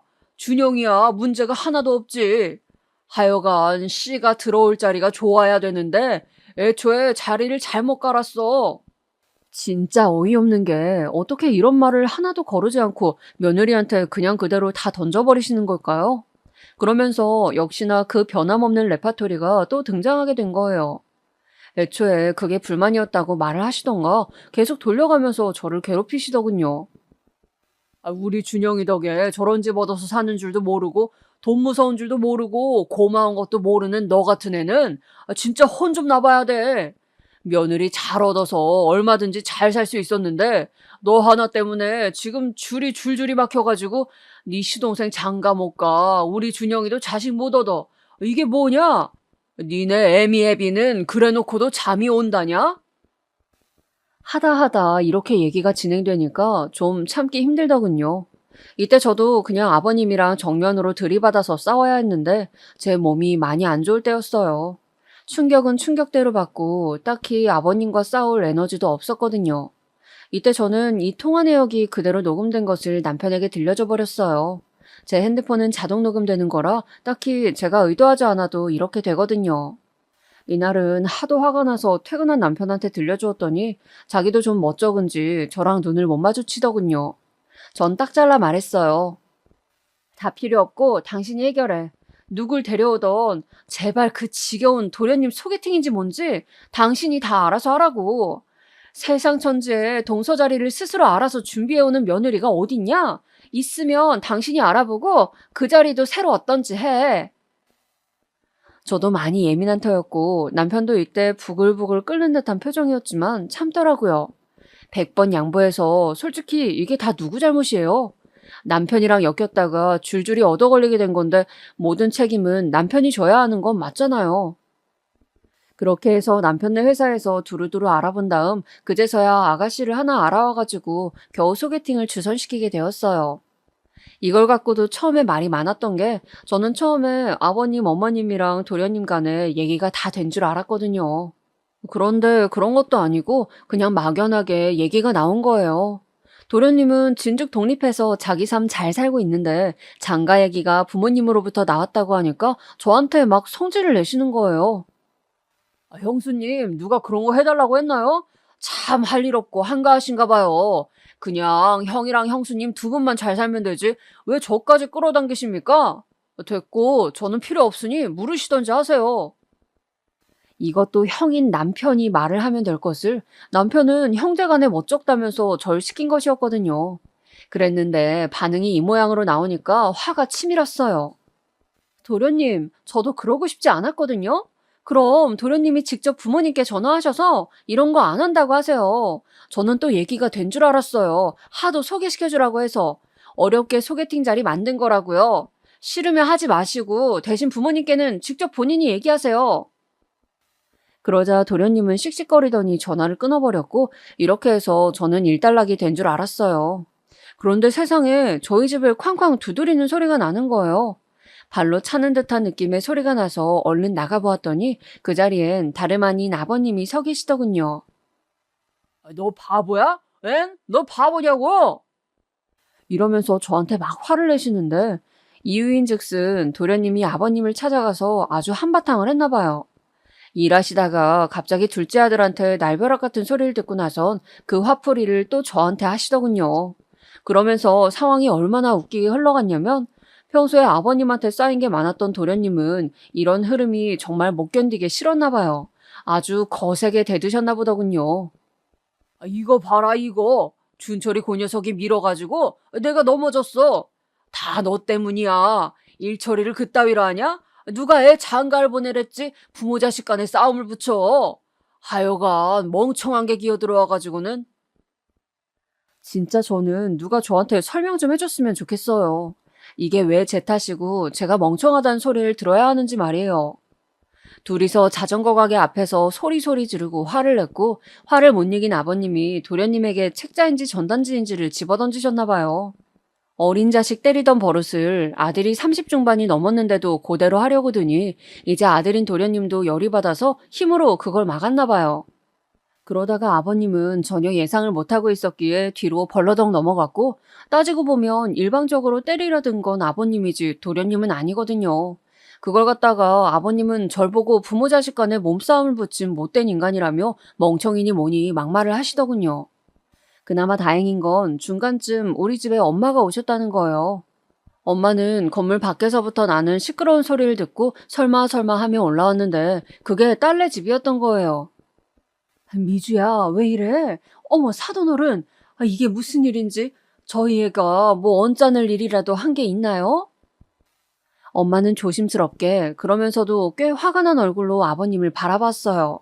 평소에 제가 엄마한테 해둔 얘기도 있기 때문에 좋은 인상을 갖고 있진 않았거든요. 그런데 우리 아버님 진짜 너무 웃긴 게요. 엄마가 나타나니까 그 앞에서 뭐라 당당하게 말도 못하는 거예요. 쭈뼛쭈뼛거리시더니 웅얼거리면서 그대로 사라지시더군요. 미주야, 무슨 일이야?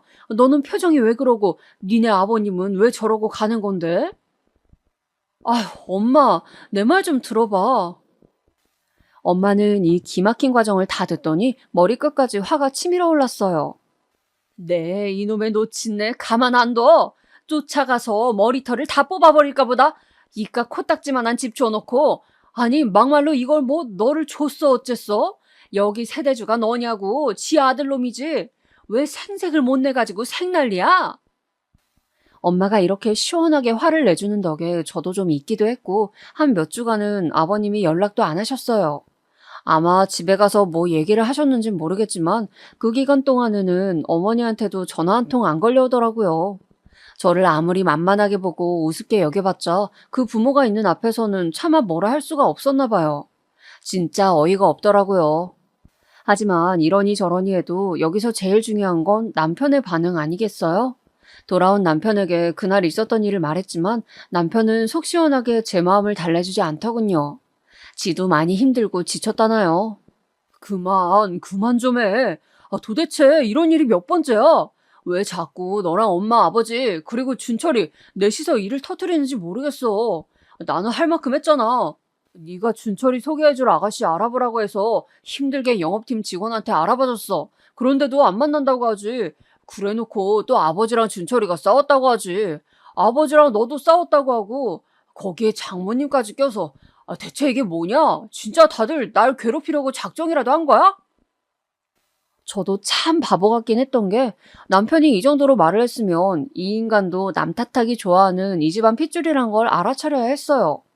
아니, 충분히 힌트를 주고 있는데도 저는 못 알아먹고 그냥 씩씩거리고 화만 내고 며칠 냉전만 가졌어요. 그러고 몇 달 지나서 어쩌다가 임신에 성공하게 된 거예요. 확실히 시댁에서 어떤 터치도 없이 조용하다 보니까 순조롭게 임신이 되더군요. 하지만 아기 자체는 축복이었는지 몰라도 어쩌면 이 집과 연결고리가 더는 없었어야 했는데 그게 좀 아쉽기는 해요. 제가 막 임신 초기를 지나고 안정기에 접어들었을 무렵 남편과 둘의 여행 계획을 세웠어요. 그런데 이 인간이 갑작스레 거기다가 지 부모님을 끼워 넣는 거예요. 저번에 장모님이랑도 다녀왔으니까 우리 이번에는 엄마 아빠 모시고 가자. 준철이랑 거의 의절하듯 지내면서 두 분 다 너무 외로워하고 힘들어하셔. 이런 때 우리가 같이 모시고 가면 너무 좋아하실 거야, 어? 남편의 이 말을 들으니 머리가 멍해지는 것 같더라고요. 우리 엄마가 간 건 이유가 있었어요. 엄마가 제주도에 지인분이 하는 식당을 알고 계셨고 얼마 안 있어 엄마 생신도 있으니까 같이 모시고 간 거였거든요. 그런데 그런 거 아무것도 없이 그냥 무작정 자기 부모님을 모시고 가자고 막 우기는 거예요. 당신 왜 그래? 효자병 걸린 사람도 아니고 자꾸 나서서 일을 만들어? 우리 엄마는 생신이었잖아. 어머님, 아버님이랑은 두 분 생신일 때 각각 강원도 여행도 다녀왔었고. 우리 엄마랑 간 건 처음이었어. 그런데 그걸 꼭 똑같이 그대로 따라야 성이 풀려? 나 임신해서 몸도 불편한데 가서 어머니, 아버님 드실 밥까지 하라고? 점점 날카로워진 저는 아주 공격적으로 따지듯이 말을 했고 남편은 제가 아직 배가 많이 안 불러와서 그런지 체감이 안 되었나 봐요. 뭐가 그렇게 힘드냐는 어투더군요. 왜 그렇게 힘들어해? 너 한창 초기에 입도 탄다고 난리였잖아. 그때 지나서 괜찮다고 장모님 모시고 여행까지 갔어. 그런데 갑자기 우리 엄마 아빠 모시고 가려고 하니까 몸이 불편한 것 같아? 너 진짜 너무하다. 임신한 게 뭐가 그렇게 대단한 일인데? 남들 다 하는 임신이 왜 너만 힘들어? 가서 밥하는 게 왜? 나도 하면 되잖아. 아니면 밖에 나가서 사 먹던가. 왜 해보지도 않고 먼저 우리 엄마 아빠를 나쁜 사람들로 만드냐고.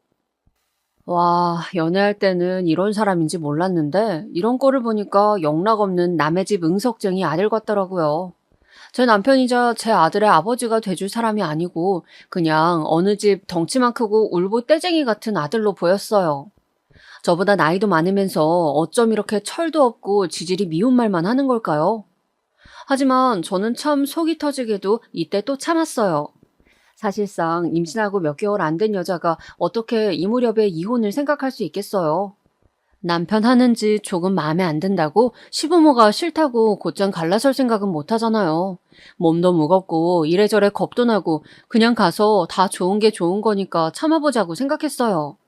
그리고 가기 전에 남편과 극적으로 화해도 했었고요. 미주야, 내가 가서 다 할 테니까 너는 진짜 아무것도 하지 마. 꼼짝도 하면 안 돼, 알았지?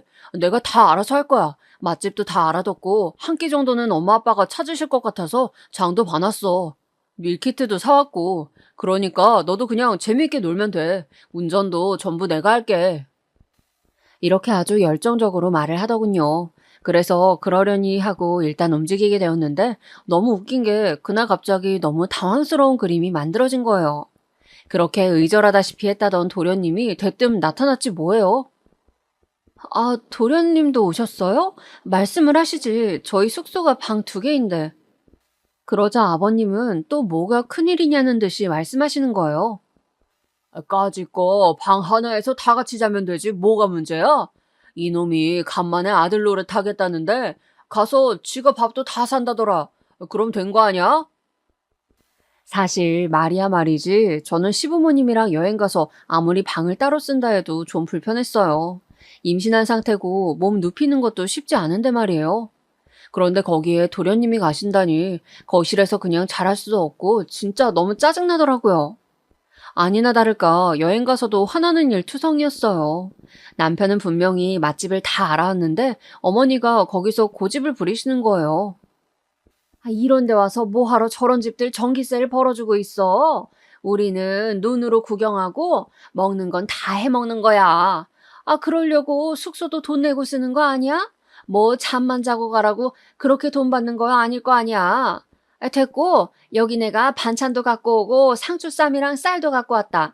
아, 니들한텐 말하려다가 또 니들 고생시킨다고 할까 봐 내가 다 갖고 왔어. 어휴, 진짜 이때 숙소에서 이것저것 펼쳐놓으시는데 진짜 그 궁상 맞은 모습이 너무 정 떨어지더라고요. 저한테 말도 안 하시고 혼자 이것저것 갖고 오셨는데 본인 딴에는 일거리 줄이려고 그랬다는 거예요. 하지만 이게 다 일이지 뭐겠어요. 생전 저는 안 해먹는 청국장이며 뭐며 나물 같은 것들도 무친 것도 아니고 그냥 생으로 사오신 거예요. 미주 너 보니까 집에서 요리를 전혀 안 하더라.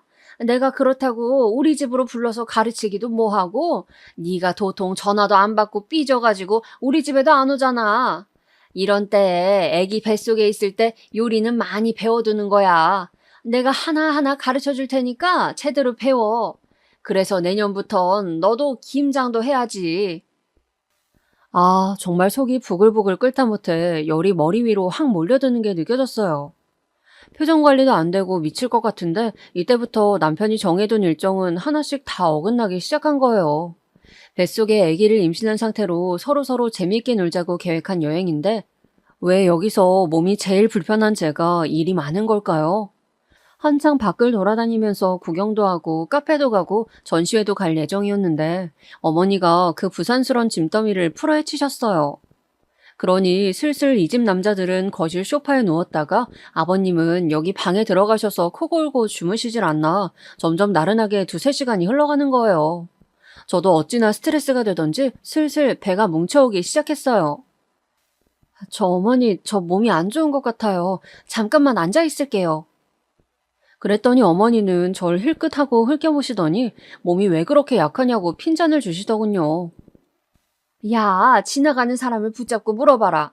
돌도 씹어먹을 나이 내가 뭐가 그렇게 힘들다고 농땡이야. 이런 데까지 올 생각을 했으면 제대로 몸 관리를 했어야지.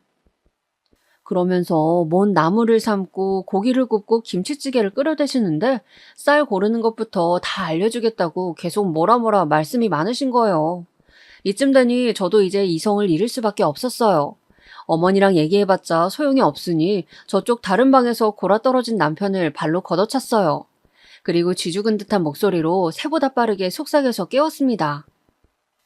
일어나, 뭐해 지금? 나 이렇게 일 시키게 둘 거야? 어디서 지금 누워있냐고? 나 지금 힘들어. 남편인 이때 자다 깨서 엄청 짜증스러워했고 심지어 침까지 스르륵 닥더라고요. 아이씨, 자는데 왜 이렇게 귀에다 소리를 질러? 이때 저도 움찔해서 뒷걸음질 치게 되었어요. 더 가관인 건 그러고 그냥 자버리는데 그대로 나중에 저녁 먹으라고 깨우니 그제서 일어나서 제 눈치를 보는 거예요.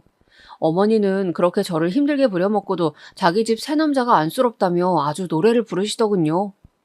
우리 집은 이렇게 식구들끼리 남자 셋에 낑겨서 내가 기도 못 피고 살아왔어. 그래도 사는 게 바빴으니까 이렇게 다녀본 적도 없고, 그러니 이렇게 나온 게 얼마나 좋냐고. 이렇게 자주자주들 놀러 다니고 맛있는 것도 먹고 좋은 데도 다니고 그러는 거야.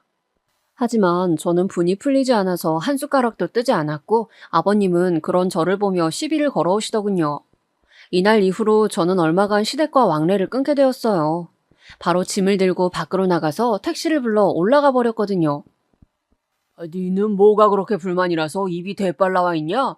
하여간 얼굴도 우거지상이고 보통 기센 게 아니야, 네가. 이런 데 왔으면 고맙다고 넙죽 인사라도 같이 해 날랐어야지. 네 어머니 저렇게 힘들게 음식하는데 대체 뭘 하고 있었던 거냐? 아버님, 입이 대빨이라뇨. 그게 아니고... 아니, 당신이 말 좀 해봐. 저는 이렇게 남편에게 넘기려는데 그 순간 아버님이 저한테 호통을 치시는 거예요. 어디서 주제도 모르고 서방을 가르치려 들어? 네 눈에는 우리 준영이가 네 아들이라도 되는 줄 아냐? 어디 부모 앞에서 겁도 없이 이래라 저래라야. 평소에도 너 그렇게 우리 준영이 잡고 사냐? 어? 전 이쯤 차오른 분노를 자제할 수 없었고 그대로 한참 아버님 눈을 응시했어요. 아버님은 제가 계속 노려보는 시간이 길어지니 본인도 얼결에 눈을 딴 데로 돌리시더군요. 그러다가 헛기침하면서 뭐라고 하려는 사이 저는 조금도 제 역성을 들어주지 않는 남편에게 제일 질렸기에 그대로 제 가방을 들고 일어섰어요. 그제서 남편은 뭐라 몇 마디를 하더군요. 미주야, 잠깐만. 야, 왜 일어나, 미주야? 하지만 저는 지갑까지 있는지 확인한 후 뒤뚱거리는 몸으로 신발을 우겨 신고 그대로 로비로 나갔어요. 마침 엘리베이터도 멈춰 있었고 문을 열고 남편이 달려오는 소리도 들렸으나 그대로 문을 닫고 밑으로 내려가 버렸습니다. 당연히 호텔 앞에는 택시들이 질비해 있었고 거기에 쓱쓱 올라탄 다음 곧장 4-5시간 동안의 시간을 지나 집으로 왔어요. 이때 택시 안에서 어찌나 서럽고 눈물이 나던지 그 와중에 남편한테 전화도 왔었어요. 택시 아저씨는 전화 내용을 듣더니 괜한 참견까지 하시더군요. 거 세댁 시부모님도 같이 계신 것 같은데 그렇게 박차고 나오면 어떡해요. 죄송하다고 하고 얼른 들어가요. 나도 며느리가 있어서 남일 같지가 않네. 중간에 남편이 얼마나 곤란하겠어요. 이때 저는 공연히 택시기사 아저씨한테 성질을 내버렸네요. 아쉬운 건 우리 아버님한테나 이렇게 와악 하고 소리를 지를 걸 후회가 되더군요. 아저씨는 며느리만 있고 딸은 없으세요? 아저씨 딸이 임산부인데 시댁 식구들이랑 여행 가서 몇 시간을 꼬박 서서 음식만 하고 있었다면 괜찮으세요? 남의 집 귀한 딸 데려다가 쓰러지기 직전까지 그렇게 부려먹는 게 당연한 거예요? 그래놓고 시아버지란 작자는 며느리한테 멍청하네 어쩌네 자기 아들을 하늘처럼 모셔라 이런 소리 하는 게 정상이냐고요. 마음에 안 들면 여기 어디 내려주세요. 제가 왜 아저씨한테까지 이런 말을 들어야 해요?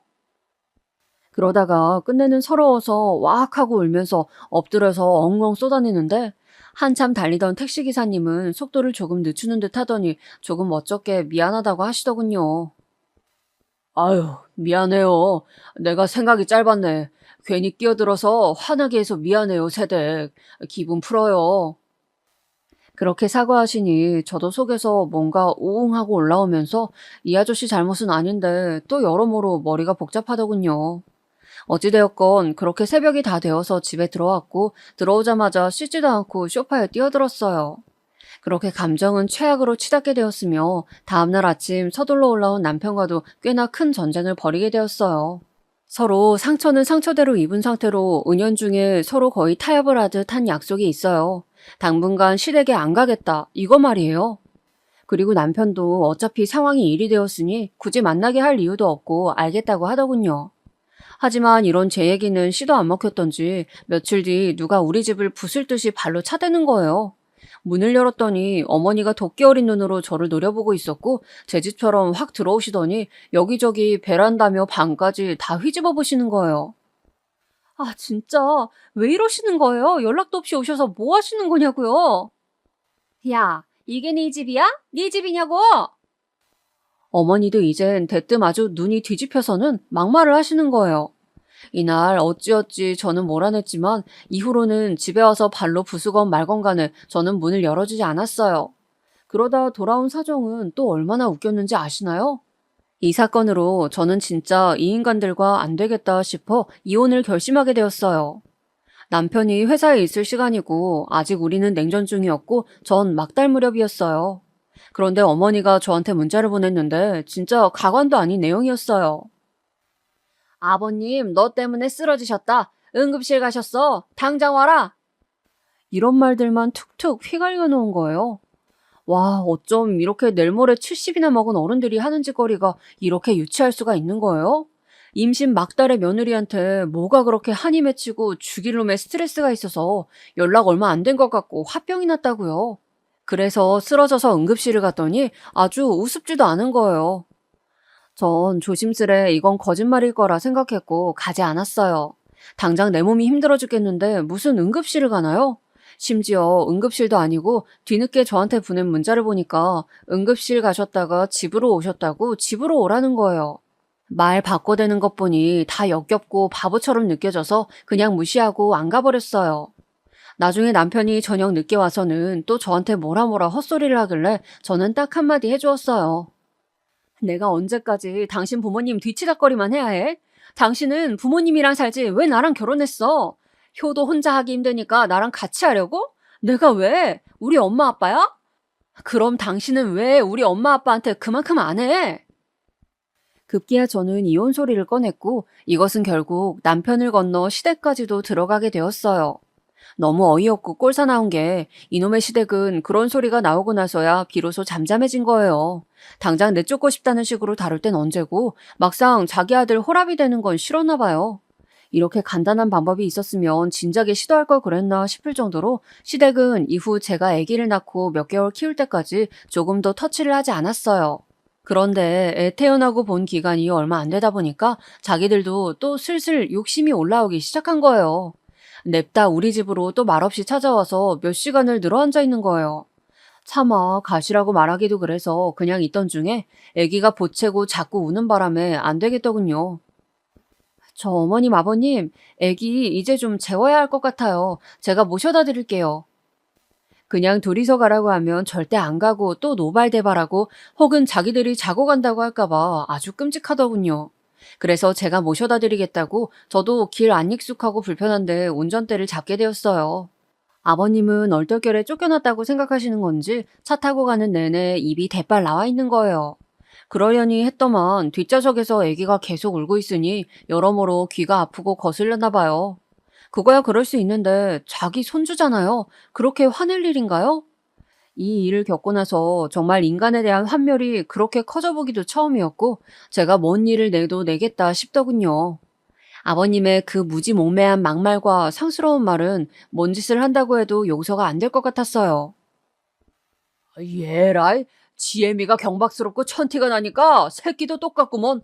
작작 좀 안 울어? 귀 터지겠다 터지겠어. 그러면서 연신 바닥에 침을 퇴퇴 뱉는 거예요. 분명히 우리 엄마가 출산기념으로 뽑아주신 차라고 말씀드리고 탄 건데 그걸 알면서 조수석 바닥에 침을 뱉어대며 뒷좌석에 있는 우리 애한테 상소리를 해대는 겁니다. 제가 어디 모르는 집 새댁도 아니고 본인 며느리면 그 애기는 자기 손주잖아요. 어떻게 애기한테 화풀이를 그렇게 할 수 있는 걸까요? 아버님, 지금 뭐 하시는 거예요? 침은 왜 뱉으세요? 애기 울잖아요. 이 순간 저는 사방에 신경을 쓰느라 여차하면 사고를 낼 뻔했고 겨우 차를 돌려 세운 이후 얼마나 숨을 헐떡였는지 몰라요. 내리세요. 내리시라고요. 그러자 뒷좌석에 있던 어머니까지 저보고 미쳤냐고 했으나 저는 엄연히 집 근처이시니 내리시라고 했어요. 도저히 안 되겠네요. 애도 지금 자지러지기 일보 직전이고 저 지금 사고 낼 뻔했어요. 냈다 죽을 뻔했다고요. 정신 사나워서 더 이상 못 가겠어요. 저도 병원 가야 될 것 같으니 어머니 아버님 그만 내려주세요. 본인들도 사고가 무섭긴 했는지 일단 내리긴 했지만 제가 두근거리는 가슴을 안고 한참을 운전대를 잡고 엎드려 있는 내내 계속해서 둘은 번갈아가며 전화를 해대더군요.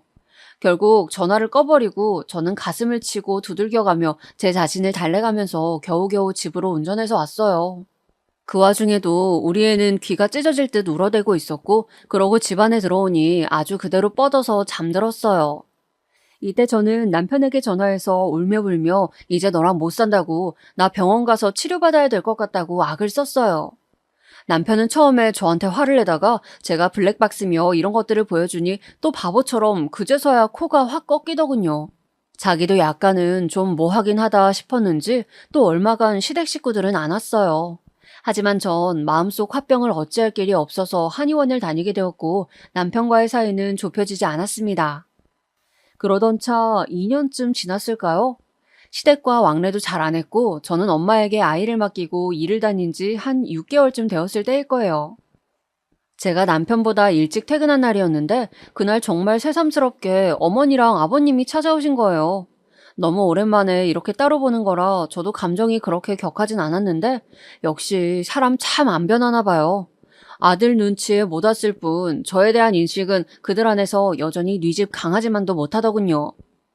어떻게 며느리가 돈 벌고 있다는 소식을 듣고 와서 냉큼 돈을 또 내놓으라고 하나요? 무슨 돈이요? 왜요? 제가 왜 드려야 하는데요? 너 말이야. 너는 진짜 그놈의 말버릇 좀 고쳐. 아주 싹퉁 바가지가 없어. 우리가 얼마나 널 벼르고 별렀는지 아냐? 이러고 있는 와중에 아버님은 딴엔 또 본인이 남자라고 으름장을 놓으시면서 끼어드시더군요. 저를 아주 겁줘서 깔아뭉기겠다는 생각이 만연해 보였고 와중에 제가 버는 몇 푼의 돈이 자기 돈이라고 생각되는 듯 했어요. 며느리라는 게 들어와가지고 몇 년을 이렇게 속을 썩이고 우릴 못살게 굴고 네가 한 게 뭐가 있냐? 우리가 널 시집살이를 시켰냐? 뭘 어쨌냐? 집이 어려울 때는 도울 생각을 해야지. 애 놔두고 나가서 돈 번다며? 그것도 다 우리가 집 해주고 준영이가 먹여 살리니 네가 나가서 돈도 벌고 하는 거 아니냐? 그럼 집이 어려울 땐 도와야지. 너무 말 같지도 않은 멍청한 소리라 제대로 안 듣긴 했는데 대충 뉘앙스가 뭐 아버님 사업이 잘 안 된다는 것 같았어요. 그게 저랑 무슨 상관인데요? 제가 돈 버는 거에 두 분이 해주신 게 뭐가 있어요? 천하네, 멍청하네, 경박하네 할 땐 언제고 뭔 놈의 돈을 찾아요? 그러면서 저는 순간적으로 이전 일이 떠올라서 저도 역겹다는 듯이 똑같이 했을 뿐인데 하필 이게 이렇게 일이 될 줄 몰랐어요. 나도 모르게 막 분이 오르고 화가 격하게 오른 거로 전에 아버님이 제 차 조수석에 침을 뱉어대듯 저도 현관바닥에 침을 뱉으려고 했거든요. 당장 나가라는 의미로. 뭐가 어찌되었건 버릇없는 건 똑같았지만 하여간 공교롭게도 하필 침이 아버님 턱 쪽으로 튄 거예요. 이 인연이? 그러면서 마구 길길이 날뛰고 발을 탕탕 굴러대시는데 전 그냥 나가시라고 어찌어찌 밀어냈어요. 시끄러워지는 거 너무 싫고 이 집 인간들이랑 더 이상 상종하고 싶지 않았어요. 시댁에서 받은 스트레스 때문에 화병만 생기고 불면증에 제가 얻은 건 하나도 없었거든요. 그리고 너무 웃긴 건 왜 꼭 이런 일마다 남편은 없고 저만 혼자서 저놈의 어른들을 독대해야 하는 걸까요? 이 일로 시부모님은 며느리한테 폭행을 당했다며 고소한다고 생 난리를 피우는 거예요. 저는 그러시라고 했어요. 이혼도 생각하고 있는 마당에 딱히 뭐가 무서울 게 있나요? 해보세요. 고소하실 거면 하시라고요. 저도 아버님이 저한테 했던 막말이랑 제 차에 침 뱉고 욕하신 거 다 자료 있어요. 그리고 이 사람이랑도 안 살고 이혼할 거고 애도 데리고 나갈 거예요. 사실 이 정도까지 상황이 악화될 줄 모르셨던 우리 엄마 아빠는 처음 제 결심을 들었을 땐 이혼 못하게 하셨어요. 사돈욕을 실컷 하시긴 했지만 애까지 낳아놓고 부부가 그리 쉽게 갈라서는 건 아니라고 하셨거든요. 하지만 시댁에서 저를 고소한 애 만에 얘기가 나오고 이제 반년차 월급을 받아오기 시작한 저에게 노골적으로 돈을 요구하신 것, 이런 걸 들으니 우리 엄마 아빠도 화나지 않겠나요? 특히 아빠가 절레절레 고개를 저으셨어요. 난 몰라. 난 모른다. 그러게 왜 그딴 집이랑 결혼을 해갖고는. 하여간 됐어. 이제 와서 뭘 어쩌겠냐? 아니다 싶으면 못 사는 거야. 그런 환경에서 어떻게 애를 키우고 천년만년 살겠어. 네가 알아서 정리하고 애 데리고 집으로 들어와. 아빠가 제일 뭐라고 할 줄 알았는데 딸이 이렇게 고생하고 있다는 얘기를 들으니 힘드셨나 봐요. 여지껏 제가 겪어온 일은 엄마한테만 많이 말했었고 엄마도 예민한 아빠한테 자세히는 말씀을 안 하셨더군요. 아빠는 절대 이혼은 못하게 하려는 생각이셨다가 다 듣고 너무 갑갑하셨는지 안경을 벗으시고는 몇 번이나 눈을 매만지며 괴로워하시더군요. 그 부분을 보니 저도 마음이 많이 아팠어요. 웬만하면 그럭저럭 잘 살아내고 싶었는데 어쩌다 이렇게 흘러가게 된 건지 누구를 원망해야 할지 잘 모르겠더군요. 아무튼 이렇게 뼈아프게 가슴이 타들어가듯 우리 친정부모님의 허락을 받고 이혼을 결정하게 되었는데요. 이건 저 혼자 결정하는 게 아니다 보니 결혼만큼이나 복잡했어요. 남편은 절대 이혼은 안 된다, 소송으로 가자는 주의인데 제일 웃기는 건 아버님, 제 시아버지라는 작자입니다. 이 문제를 갖고 아들이랑 둘이 또 싸우고 있더라고요. 제가 전화를 안 받으니 또 뭐라 문자를 길게 보내놨어요. 어머니를 시켜서 말이에요. 이혼을 하던 사혼을 하던 네 멋대로 하고 우리 준영이 위자료나 제대로 챙겨라. 너 같은 것을 며느리로 들인 걸 평생 후회하고 살 거다. 너도 네 원하는 대로 잘 살 거란 기대는 하지 마라. 아니 무슨 이딴 소리를 보내면서 위자료를 달라는 건지 도대체가 생각이란 걸 할 줄 모르는 인간들이에요. 게다가 이 문제로 남편과 왈가왈부하며 다투던 중 알게 된 기막힌 사실이 있는데요. 시아버지가 세상 그렇게 귀하다고 치켜세우던 본인 아들에게 이 위자료를 자기를 달라며 부자간의 싸움이 벌어지고 있다는 겁니다. 듣고도 솔직히 믿겨지시나요? 사업 안 된다며 며느리인 저한테 돈 달라고 당당하게 떠들더니 얼마나 돈 갖다 쓸 데가 없으면 아들의 이혼 위자료를 갖다가 달라고 하냐고요. 그리고 그걸 갖고 궁상맞게 지들끼리도 싸우고 있다는 거예요. 듣다 엄마도 이 부분까지 듣고선 정말 너무 어이가 없었나 봐요. 야, 진짜 세상에 뭐 그딴 집이 다 있냐? 사업이 뭘 어떻게 잘못되었길래 아들 이혼 위자료를 받아 챙겨서 메꿀 생각을 한대? 아니, 뭐 사업 망하다 못해 거지가 되었다고 해도 차마 그 돈 땡겼을 생각은 못하겠다. 어쩌다 그런 작자를 시아버지라고 알고 살았냐? 아, 진짜 미치겠다. 이건 이혼을 시원하게 해도 어디 창피해서 말도 못하겠어. 정말 평생의 수치다, 수치. 이러니 우리 집에서는 그냥 돈 얼마 줘버리고 끝내라고 하는데 저는 여기서 요구하는 돈을 줄 생각이 없어요. 물론 남편도 나름 양심이 없진 않은지 엄청난 금액을 말한 것은 아니긴 해요. 하지만 단돈 1원도 이 집에 주고 싶지 않거든요. 제 마음이야 그렇긴 한데 사실 또 그러자니 소송으로 가면 귀찮아지고 이것도 돈이 들고 하여간 이혼을 결정하고 나서도 성가신 부분들이 많네요. 결혼할 때 시끄러웠던 집은 이혼할 때는 10배는 더 골치 아픈 것 같아요. 어찌되었건 하루라도 빨리 정리하고 싶은 마음입니다.